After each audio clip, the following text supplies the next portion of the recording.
eu quero compartilhar com você nessa noite é uma palavra que no nosso meio cristão não é muito mencionada, mas é uma verdade.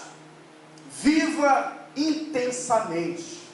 Na cabeça de algumas pessoas, viver intensamente é viver no pecado.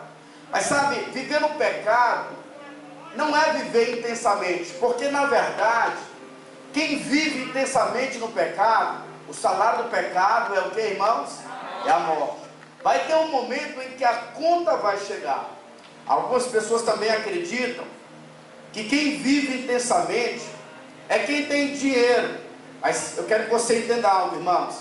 A Bíblia nos orienta que existe uma forma de você viver intensamente. Eu costumo dizer que a sabedoria, ela está muito ligada a como você olha para o tempo.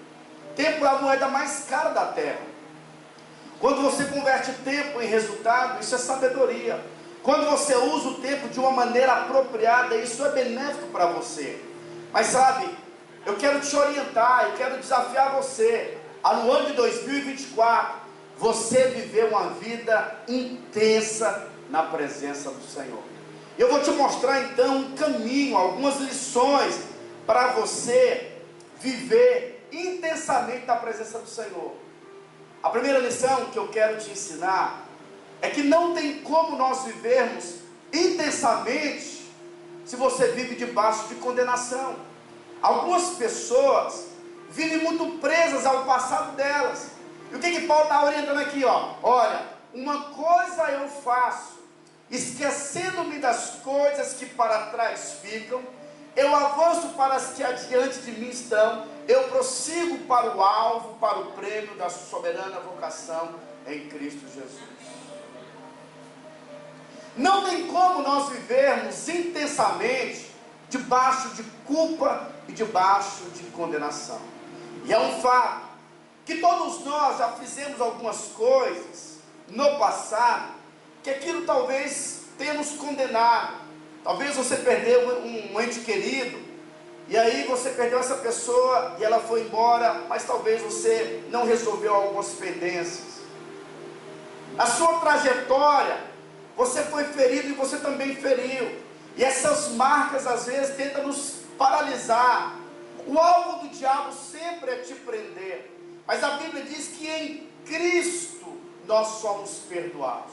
O apóstolo Paulo escreveu no livro de Romanos, capítulo 8, verso 1, ele diz assim, agora pois, já nenhuma condenação há para os que estão em Cristo Jesus.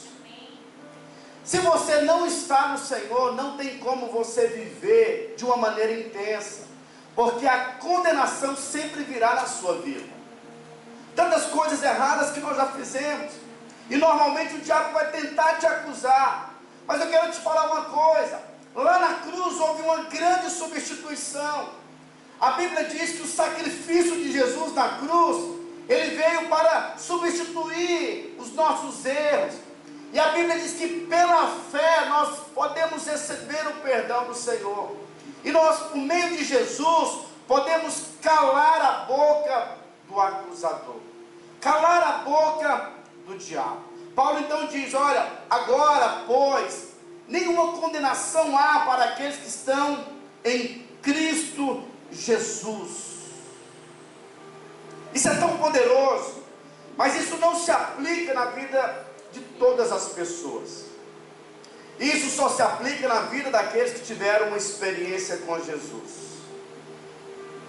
Ontem o irmão estava aqui compartilhando, e ele então lembrou do momento em que Jesus está no Getsêmani. E quando Jesus está no Getsêmani, diz a Bíblia que ele ora, ele começa a suar sangue. E a oração de Jesus é: Pai, se for possível, passa de mim esse cálice, mas que seja feito a tua vontade.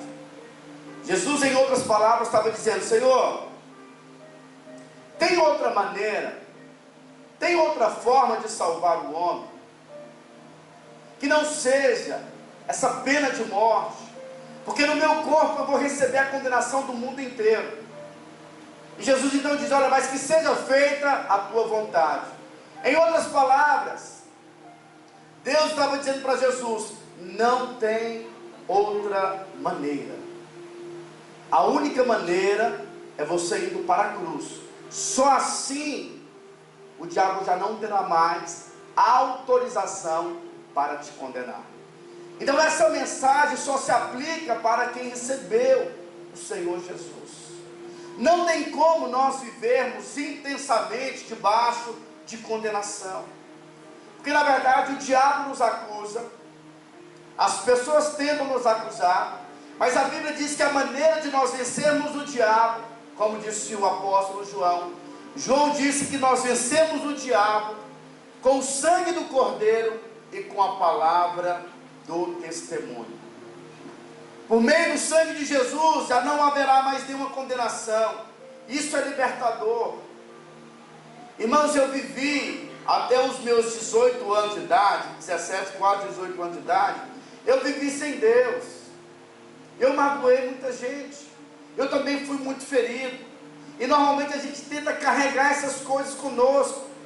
Mas teve um dia que eu me encontrei com Jesus. E a mensagem é uma mensagem que diz que se nós estamos em Cristo, nova criatura nós somos. As coisas velhas já passaram, eis que tudo se fez novo. Essa é a verdade mais poderosa da terra. Tem como você viver sem condenação, porque Cristo nos deu uma oportunidade de termos uma nova experiência com Ele. Quem anda sem condenação pode viver de uma maneira intensa.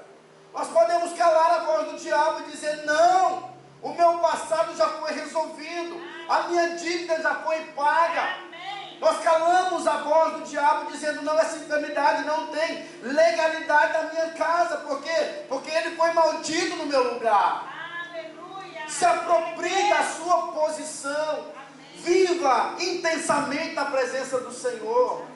Sabe, não tem como nós vivermos intensamente presos ao passado.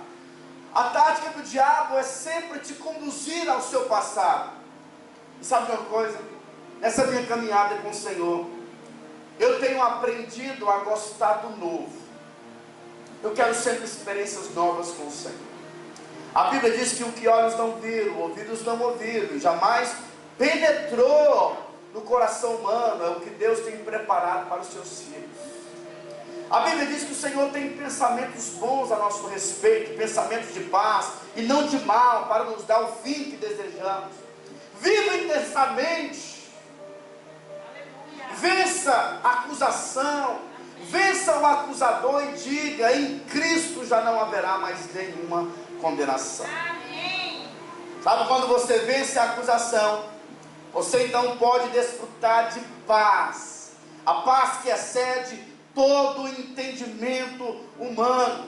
O apóstolo Paulo, escrevendo no livro de Romanos, capítulo 5, verso 1, Paulo diz assim, justificados, pois, mediante a fé, temos paz com Deus, por meio de nosso Senhor Jesus Cristo, por intermédio de quem obtivemos igualmente acesso, pela fé, a essa graça na qual estamos firmes, e gloriamo-nos na esperança da glória de Deus. Por meio da justificação, por meio do preço pago, nós temos paz com Deus.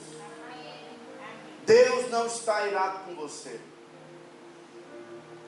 Existem muitos pregadores que têm anunciado a velha aliança. Eu fico impressionado com tantos pregadores que têm hoje mencionado bastante a velha aliança, e eles desconsideram o sacrifício de Cristo, eles desconsideram o preço que foi pago. Eles então estão ali com o cajado de Moisés. A Bíblia diz que o ministério da velha aliança é o ministério da morte. Todas as vezes que nós anunciamos o Velho Testamento, nós não temos paz. Não que o Velho Testamento não seja de Deus, é de Deus, mas o Velho Testamento está anunciando a vinda do Cordeiro de Deus que tira os pecados do mundo. O apóstolo Paulo, escrevendo no livro de Romanos, capítulo 3, verso 19, olha o que Paulo diz. Paulo diz assim, ora, sabemos que tudo o que a lei diz aos que vivem na lei, diz para que cale-se toda boca, e todo mundo seja o que, irmãos? Culpável perante Deus. Sabe, toda boca se cala diante da lei. A lei, ela é como se fosse um espelho. Ela só mostra a realidade. Se o sujeito é feio, não tem como o espelho mudar a realidade dele, só mostra a realidade. Agora a graça, ela é suprimento. Olha o que acontece na graça, irmãos. 2 Coríntios capítulo 5, verso 21. Paulo diz: aquele que não conheceu o pecado, Deus o fez pecado por nós, para que através dele fôssemos feitos justiça de Deus. Aquela oração que muitas pessoas têm falado: Deus, eu sou um pecador, não é uma oração da nova aliança. A oração da nova aliança é: Deus, eu sou justiça de Deus em Cristo Jesus. Aleluia. Ah, pastor, mas eu peco. Sim, você peca, mas você não é pecador. Você é justiça de Deus em Cristo Jesus. Essa é a nossa natureza. E quando nós entendemos, sabe, que nós estamos em paz com Deus, nós então vamos vencer a ansiedade, vamos vencer o medo. Não tem como você viver em paz se você acha que Deus está bravo com você. A Bíblia diz que Deus ficou bravo sim, mas toda a ira de Deus recaiu sobre Cristo. Jesus é o nosso para-raio, Ele nos protegeu lá na cruz, nós estamos nele, e por meio dele nós recebemos o perdão, nós temos paz com Deus, fomos reconciliados por meio do seu sacrifício. Não invalide o sacrifício de Jesus, pelo contrário. O Billy Graham foi um dos maiores avivalistas do século 21. Ele disse que ele era um homem de uma única mensagem, e a mensagem do Billy Graham era a mensagem da cruz. Muitas coisas estão por detrás da cruz. Quando nós entendemos que nós estamos em paz com Deus, você pode então descansar a sua alma. O objetivo de quem está em Cristo é viver o descanso. E o que é viver o descanso? Não é ter preguiça. O descanso é você entender que a obra foi consumada. O descanso é você entender que vai dar certo.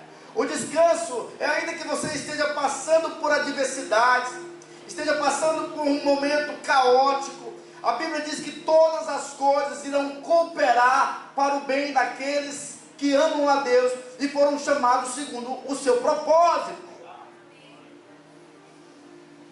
Precisamos aprender a descansar em Deus. Então não tem como você viver intensamente debaixo de condenação, atribulado, angustiado, mas em Cristo nós podemos ter paz no nosso coração. Amém. Não viva do passado e nem gere expectativas erradas acerca do seu futuro. Descansa no Senhor, Ele tem pensamentos bons a seu respeito. Lance o seu coração nele. A Bíblia diz que no amor não existe medo, antes o perfeito amor lança fora todo medo. O Senhor está removendo o medo do seu coração, a ansiedade do seu coração. Vai dar certo, a porta vai se abrir, coisas poderosas irão acontecer. Viva em paz com Deus.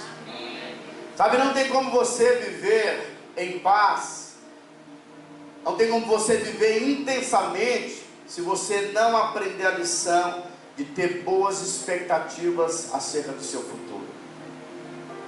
Eu olhei para o meu futuro, gostei dele, estou correndo para lá. Deus tem coisas boas para mim e para você. Amém.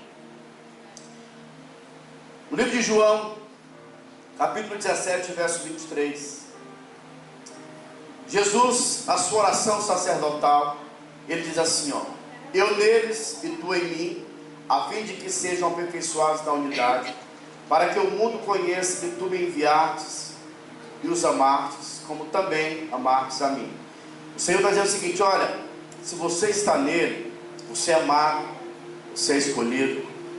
E se nós estamos nele, houve uma substituição, ele realmente pegou as nossas maldições.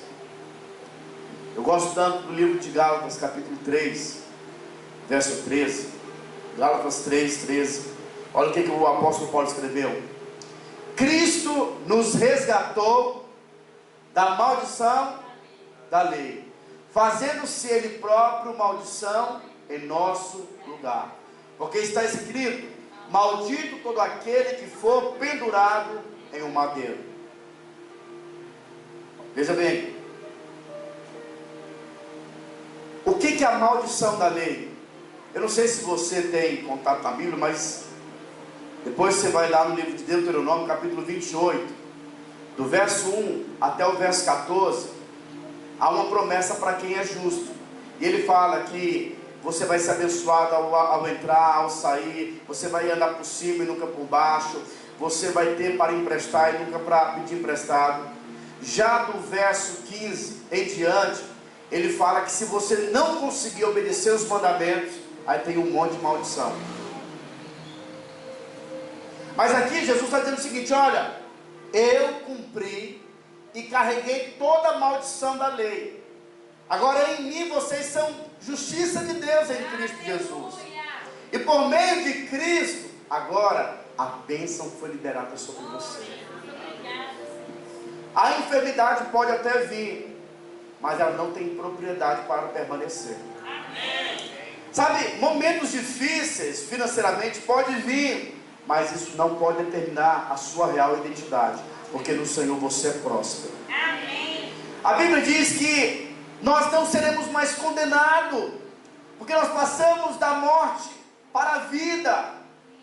João escreveu dizendo: olha, se alguém está em Cristo, nova criatura é. Na verdade, João capítulo 1, 12. E todos quanto o receberam, deu-lhe o poder de serem feitos filhos de Deus, a saber os que creem no seu nome. Depois o apóstolo Paulo diz o seguinte, ó, Romanos capítulo 8, verso 14, ou verso 17. Verso 17, Paulo diz assim, ó: ora, se somos herdeiros, somos filhos, somos também herdeiros. Herdeiros com Deus e co-herdeiros com Cristo Jesus. Sabe, meu irmão, você é herdeiro de Deus. Por que você fica com medo do seu futuro? Deus está preparando coisas boas para você. Glória a Deus. O momento que você está vivendo não pode te determinar. Deus sempre, antes de fortalecer os seus guerreiros, Ele permite que você passe por algumas adversidades. Isso faz parte do processo. Foi Jesus que disse, João capítulo 16, verso 33, se eu não me engano. Ele diz, olha, no mundo tereis aflições, mas tenham bom ânimo, porque eu venci o mundo. No mundo nós vamos passar por aflições, mas se Cristo venceu, nós somos em Cristo, e nós também iremos vencer. A escola de Deus é uma escola em que Deus quer te levar a criar grandes expectativas. Eu tenho aprendido com o Senhor, irmãos, que ninguém ganha crédito no mundo espiritual reclamando. Murmuração, aquele espírito de autocomiseração, de tadinho de mim, não move o coração de Deus. Pelo contrário, isso é combustível para o inferno. O que move o coração de Deus é a nossa fé, a pessoa de Jesus. Sabe, esse é um tempo em que você tem que começar a confessar, a declarar que Deus tem pensamentos bons. A Bíblia diz que se um pai não tem coragem de dar coisas ruins para os seus filhos, quanto mais o nosso Pai Celestial. O nosso Pai Celestial tem coisas boas para os seus filhos. Amém. Você crê nisso? Amém. Eu creio que Deus tem preparado coisas boas. Sabe, Deus tem preparado, Deus está preparando coisas poderosas. Deus tem pensamentos de paz a seu respeito. Deus tem bons pensamentos a seu respeito. Não pensamento de condenação, mas pensamentos de paz. Quarta lição, para você viver intensamente: rejeite todo espírito de merecimento. Não fique achando que o que você recebe porque você é bom demais, porque você orou demais, porque você fez por onde, porque você fez caridade. Ninguém recebe as coisas de Deus porque é bom. Jesus disse que ninguém é bom. Jesus disse que a nossa bondade não passa de um trapo de imundícia. A verdade é que Deus é muito rico, mas muito rico, tão rico, que não existe nada que você possa dar para Ele que Ele não tenha. E você é tão pobre, que você não consegue dar nada para esse Deus que é muito rico. E a única maneira de você receber alguma coisa desse Deus que é rico, é desfrutando da generosidade dele. Ele decidiu te dar. Amém. Tudo começa nele. Sabe, eu fico meditando em algumas coisas, e aí existem muitos ditados populares. Quantas pessoas já não falaram: olha, se não vem pelo amor, vem pela dor. Eu não acredito que ninguém vem pelo amor. Todos aqueles que estão sem Cristo estão sofrendo. Tem uns que aparentemente enganam, porque você não sabe da realidade da pessoa. Mas todos nós somos como que pessoas que estão necessitadas do Senhor. Todos nós estamos sofrendo. Então ninguém vem pelo amor. Essa história, vem pelo amor, mentira. Havia um buraco dentro de você. Há um buraco no coração de todos os homens, sabe, que está clamando pelo Senhor. E teve um dia em que o amor dele veio no seu coração. E por isso você não pode achar que você é bom demais. Só recebe de Deus quem sabe que não merece. Aqueles que são muito orgulhosos não recebem nada de Deus. Então não fique confiado no seu merecimento. Ah, Deus vai fazer porque eu fiz uma campanha de 45 dias de jejum. Você pode fazer o jejum, mas o jejum não pode vir como uma barganha diante do Senhor. Ele pode ser feito para você gerar uma sensibilidade espiritual. Nós não devolvemos dízimos e ofertas, sabe, para Deus nos abençoar. Nós devolvemos porque nós reconhecemos que Ele já nos abençoou. Então não faça barganha com Deus. Sabe, nós simplesmente reconhecemos Ele que é bom. E a bondade dele nos atraiu. Então ninguém vai viver intensamente quando ele acreditar que ele é bom demais. Porque por muito tempo eu confiei no seminário teológico. Por muito tempo eu confiei nas minhas habilidades. E na época da pandemia, eu estava num momento em que a igreja estava se desfazendo basicamente. E eu fiz uma oração, falei para Deus: Senhor, eu tenho convicção do meu chamado, da minha vocação, nunca tive dúvida disso. Eu sei que o Senhor me chamou, mas eu estou vendo a igreja se desfazendo. E se isso está acontecendo por minha causa, Jesus, eu não estou preocupado com o meu chamado. Manda um pastor mais experiente, alguém mais capacitado. Mas eu não quero que essa obra pare. Envia uma pessoa mais qualificada, mas que isso possa crescer e avançar. Aquele dia meu ministério começou porque eu desisti de mim mesmo. Eu vi que eu não tinha o que eu achava que eu tinha. Sabe, Deus só pode usar quem se esvaziou. A Bíblia diz que o próprio Deus, que era Jesus, da pessoa de Jesus, ele disse o seguinte: olha, que Deus, Paulo escrevendo, Filipenses capítulo 2, verso 4, Paulo diz assim: olha, tenha o mesmo sentimento que houve em Cristo Jesus, que sendo Deus não quis por usurpação ser igual a Deus, antes a si mesmo se esvaziou e se colocou na posição de servo. Só pode ser usado por Deus quem se esvaziou. Sabe, tem casamentos que não estão dando certo porque são dois orgulhosos. Tem empresas se desfazendo porque são pessoas orgulhosas. O racha nas igrejas acontece porque orgulho. Mas sabe, se eu quero viver intensamente, eu preciso me esvaziar. Amém.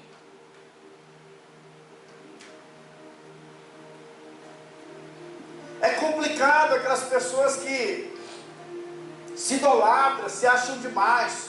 Você viu como que eu toquei na bateria eletrônica? Eu sou bom demais. Sabe, nós precisamos dizer: não, tudo é a graça de Deus. Amém ou não? Amém. Aquele que é o Cordeiro de Deus, que tira os pecados do mundo, pagou a nossa dívida. Já não haverá mais nenhuma dívida para aquele que está em Cristo Jesus. Só vive intensamente quem escolheu ser feliz. Veja do seu lado se tem alguém feliz aí. Fala assim: irmão, eu só acredito que você está feliz se você pagar o meu jantar hoje.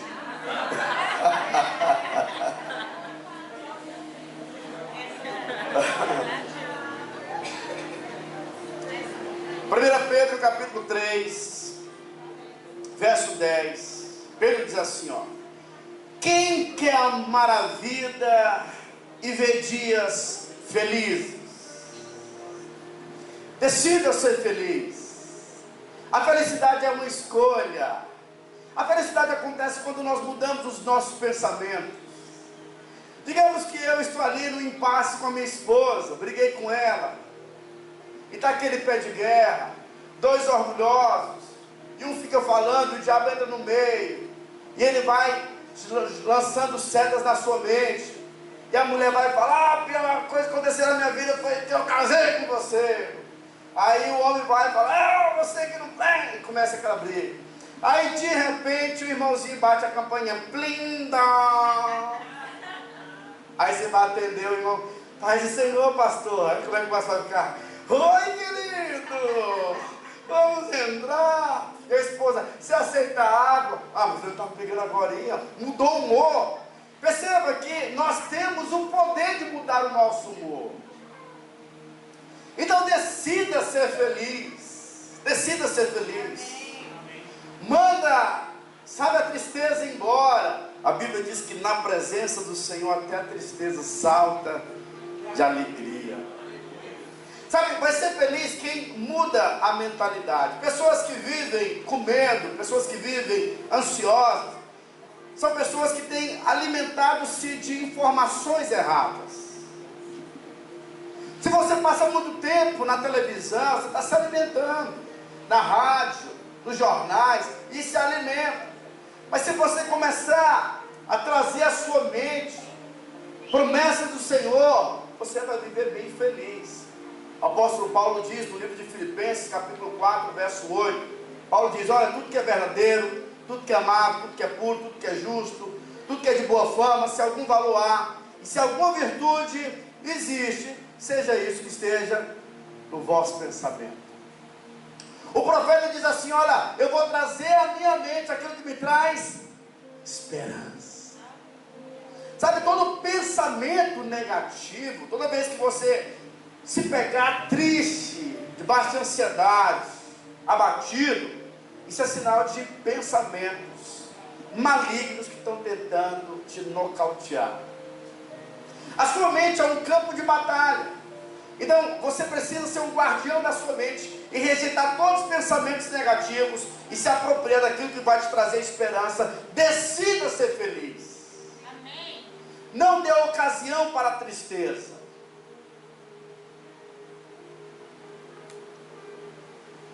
Mostre esses dentes bonitos para o seu irmão. Seja alguém feliz.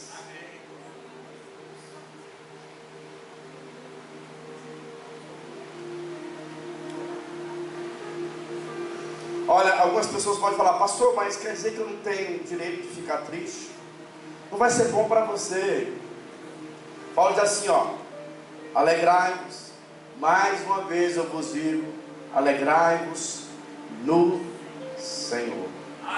Se você olhar e ser guiado pela circunstância, a sua vida vai ser uma vida de montanha-russa. Eu estou bem, amanhã não estou bem, recebi informação ruim, mas decida, todas as coisas irão cooperar para o bem daqueles que amam a Deus e foram chamados segundo o seu propósito. Vai dar certo, meu irmão. Amém. Essa luta que você está passando é apenas um momento. A Bíblia diz que ainda que andemos pelo vale da morte, a Bíblia não diz que você tem que permanecer no vale da morte. Ainda que você ande um período.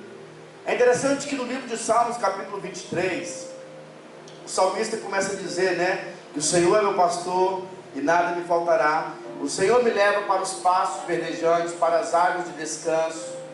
Então o Senhor te leva para um lugar bom. Aí vem a segunda parte: ainda que eu ande, ou seja, Deus te leva para as águas tranquilas, Deus te leva para os pastos verdejantes, mas de repente você decide andar do seu jeito, da sua maneira, e aonde que você vai se deparar? No vale da sombra da morte. Mas mesmo no vale da sombra da morte, o Senhor vai estar contigo, o Senhor vai te guardar. Você crê nisso ou não?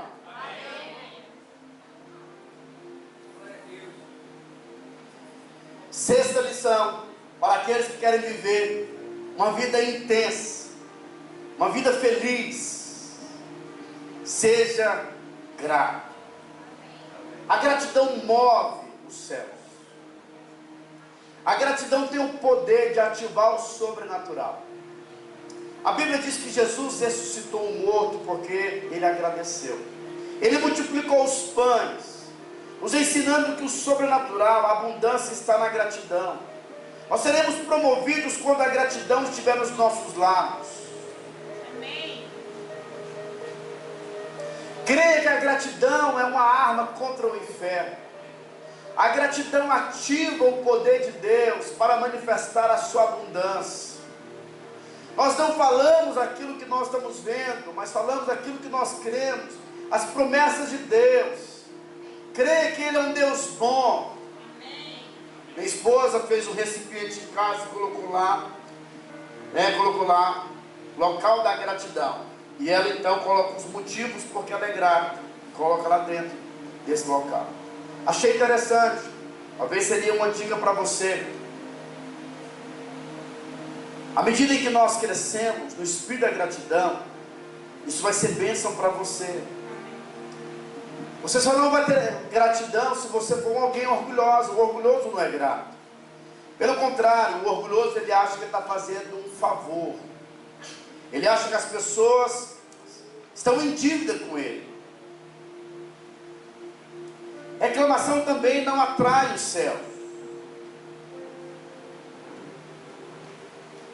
Pessoas também que não são gratas são as pessoas que elas entraram na familiaridade. Diga assim comigo: familiaridade. O que seria isso? É quando você considera aquilo que é importante como sendo algo comum. A Bíblia diz que em uma certa ocasião, algumas pessoas falaram: olha, mas esse daí não é o filho de José?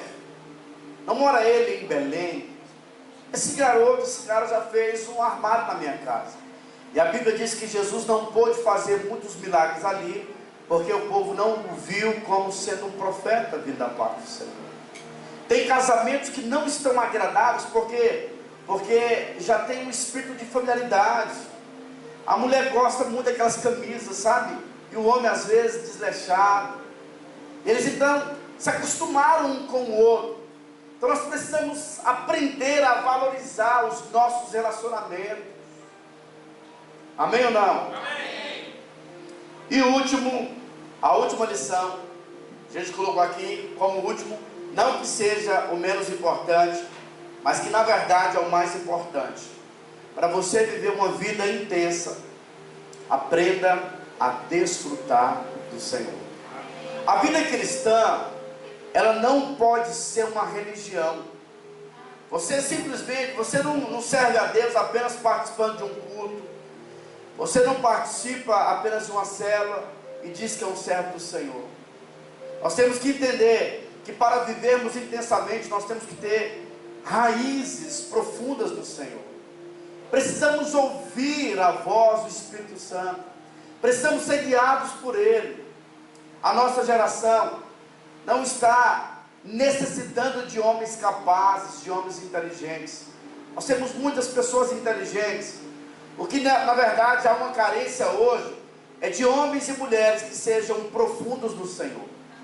Homens e mulheres que tiveram experiências com o Senhor, que ouvem a voz de Deus, que ativaram o sobrenatural, que mandaram os espíritos malignos sair da sua casa, sabe, que venceram o espírito da enfermidade, sabe, são aquelas pessoas que conhecem o coração do Senhor, que se levantaram como profeta, que se apropriaram de territórios, que desfizeram obras malignas. Deus está te chamando para esse tempo. Precisamos ter um tempo de intimidade com Deus, de ouvir a voz dEle, de sermos supridos pela presença dEle. Não tem como, meu irmão, você servir a esse Deus sem Ele, sem a presença do Espírito Santo. Qual foi o último dia que você ouviu a presença do Senhor? Sabe, nós precisamos alimentar a nossa alma, o nosso ser, com a presença do Senhor. Amém. O maior patrimônio, a maior herança que Deus deu aos seus filhos foi o Espírito Santo. E a Bíblia diz que o Espírito Santo é o Espírito da sabedoria, do conhecimento, do entendimento, do temor. E Ele está disponível para todos nós. A Bíblia diz que nos últimos dias o Espírito Santo seria derramado em uma medida maior. E Deus não fará acepção de pessoas. Deus liberou também dons espirituais que você pode se apropriar deles. Amém.